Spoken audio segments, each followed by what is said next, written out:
కూటమి ప్రభుత్వం ఏర్పడి సంవత్సరమైంది. ఈ సంవత్సరంలో ప్రజలు ఎంత దగాపడ్డారో, చంద్రబాబు ఎంత మోసం వెన్నుపోటు ప్రజలకు చేసినాడు అందరికీ అర్థమైంది. చంద్రబాబు అంటేనే ఒక బ్రాండ్ అంబాసిడర్.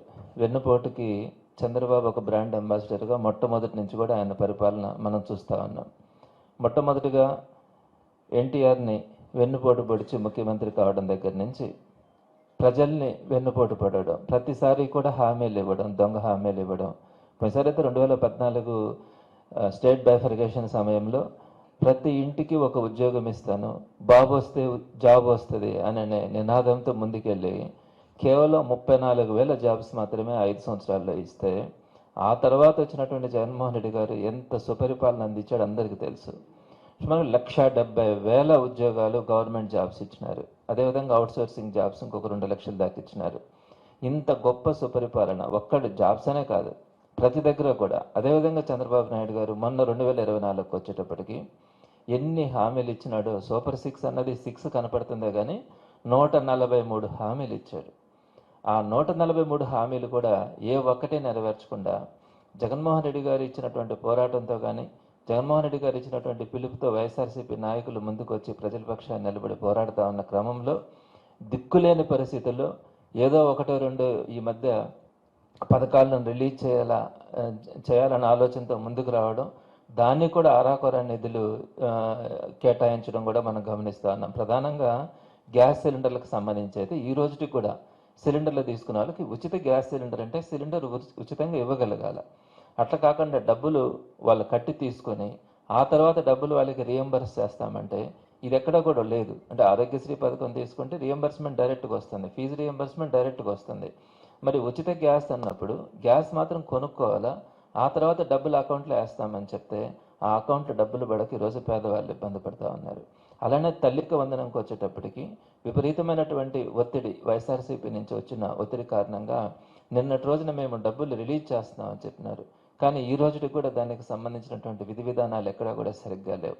ఇకపోతే ప్రధానంగా చంద్రబాబు నాయుడు గారు 2 రోజుల క్రితం ప్రెస్ మీట్ పెట్టి సూపర్ 6 మీకు అంతా ఇచ్చేసినాము, ఇంకెవరన్నా కనుక సూపర్ 6 అంటే వాళ్ళ నాలుక కోస్తామని చెప్పి మాట్లాడబోయి దాన్ని సరిదిద్దుకొని నాలుక మందం అని చెప్పి మాట్లాడాడు. ఎవరి గురించి మాట్లాడాడు? ఎవరు అడుగుతూ ఉన్నారు? సూపర్ 6 ప్రజలు అడుగుతూ ఉన్నారు.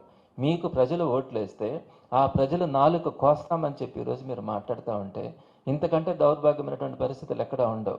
మీరు ఇచ్చినటువంటి హామీల్లో అసలు ప్రధానమైన హామీ మర్చిపోయినారా?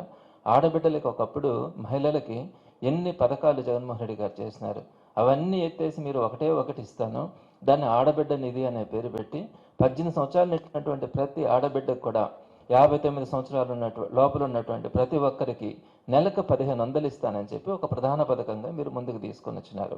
అంతకుముందు జగన్మోహన్ రెడ్డి గారు ఇచ్చిన పథకాలన్నింటినీ తీసేసి ఒక్క పథకం ఇస్తానని చెప్పినారు.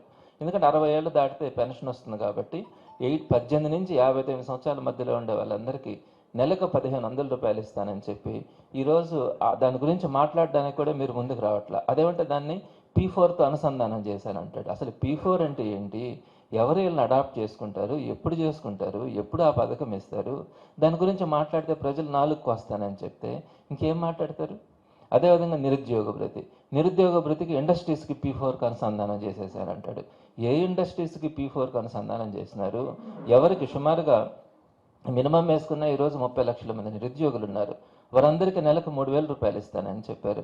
కానీ వాళ్ళకి నేను ఇప్పుడు కాకుండా తర్వాత ఇస్తానని కూడా చెప్పకుండా దాన్నంతా కూడా నేను అనుసంధానం చేసినాను, వాళ్ళు ఇస్తే ఇస్తారు లేకుంటే లేదు, నాకు సంబంధం లేదు, మీరు కనుక అడిగితే మీ నాలుగుకు వస్తానని చెప్పి మాట్లాడితే ఎవరు మాట్లాడతారు? అదేవిధంగా 50 సంవత్సరాలు నిండినటువంటి ప్రతి బీసీ, ఎస్సీ, ఎస్టీ మైనార్టీలందరికీ కూడా పెన్షన్ ఇస్తానని చెప్పినారు. దాని గురించి కూడా మాట్లాడే పరిస్థితి లేదు. అలానే రైతులకు సంబంధించి 20,000 రూపాయలు ఇస్తామని చెప్పినారు. దానికి ఏం చెప్తున్నారు? సెంట్రల్ గవర్నమెంట్ ఇస్తుంది 6,500 రూపాయలు, అది మొదటి దఫా అయిపోతుంది, ఆ తర్వాత నేను ఇచ్చే తర్వాత చూస్తానని చెప్పి మాట్లాడతారు. ఎక్కడ నిబద్ధత ఉంది? వీటన్నిటిని ఏమంటారు? ప్రజలు ఈరోజు చెప్తా ఉన్నారు, వెన్నుపోటు పొడిచింది మొదట్లో ఎన్టీఆర్కి అనే భావన ఉండేది. ఈరోజు 5 కోట్ల మంది ప్రజలకి వెన్నుపోటు పొడిచింది చంద్రబాబు అన్న ఆలోచనతో ఈ 1 ఇయర్ కంప్లీట్ అయిన సందర్భంగా వైఎస్ఆర్సీపీ రిలీజ్ చేసినటువంటి బుక్ చాలా అద్భుతంగా కూడా ఉంది. దీంట్లో మొత్తం కంపారిజన్స్ అన్నీ కూడా, అంటే వైఎస్ఆర్సీపీ ప్రభుత్వం ఎంత నిబద్ధతతో, జగన్ అంటే ఒక నమ్మకం, ఒక భద్రత, ఒక మాట చెప్తే నిలబడతాడు, వీటన్నిటినీ కూడా ఈ పుస్తకంలో చూపించడం కూడా జరిగింది. అలానే చంద్రబాబు అంటేనే ఒక మోసం, చంద్రబాబు అంటేనే వెన్నుపోటు, ఈ రెండు కూడా గుర్తొస్తాయి. అబద్ధం పోయింది, అబద్ధం ముదిరితే మోసం, మోసం ముదిరితే వెన్నుపోటు. ఇలా ఈరోజు ఆయన ఆ వెన్నుపోటుకి బ్రాండ్ అంబాసిడర్గా ఉన్నారు. కాబట్టి ఈ పథకాలన్నీ కూడా ఇక అమలు చేసే పరిస్థితి లేదని చెప్పి ఆయన చెప్తా ఉండడం ప్రజల్లో ఉన్నటువంటి బాధను వైఎస్ఆర్సీపీ మరొక్కసారి కూటమి ప్రభుత్వం దృష్టికి తీసుకొచ్చే ప్రయత్నంలో భాగంగా ఈరోజు ఈ పుస్తక ఆవిష్కరణ కూడా చేయడం జరిగింది. ఈ కార్యక్రమానికి విచ్చేసినటువంటి అందరికీ కూడా పేరు పేరున నమస్కారాలు తెలియజేస్తూ మరొకసారి కూడా తెలియజేస్తా ఉన్నాం, వీటన్నిటినీ మాట్లాడుతూ ఉన్నామని వైఎస్ఆర్సీపీ నాయకుల మీద కేసులు పెడతా ఉన్నారు. ఎంతమంది మీద కేసులు పెడతారు? ఎంతమందిని అరెస్ట్ చేస్తారు? దానికి కూడా వైఎస్ఆర్సీపీ కార్యకర్తలు, పార్టీ నాయకులు అందరూ కూడా సిద్ధపడ్డారు. మీరు దేనికైనా మేము సిద్ధమే, ప్రజల పక్షాన్ని మాత్రం పోరాడకుండా ఉండము అని చెప్పి ఈరోజు పార్టీ కార్యకర్తల నాయకులు అందరూ కూడా తెలియజేస్తూ ఉన్నారు. మరి రాబోయే రోజుల్లో కూడా 4 సంవత్సరాల పాటు, అది 3 ఏళ్ళ 4 ఏళ్ళ తర్వాత ప్రతిరోజు కూడా ప్రజల పక్షాన్ని పోరాడడానికి వైఎస్ఆర్సీపీ ఎప్పుడు కూడా ముందుంటుందని మీ ద్వారా ప్రజలందరికీ కూడా తెలియజేస్తా ఉన్నారు.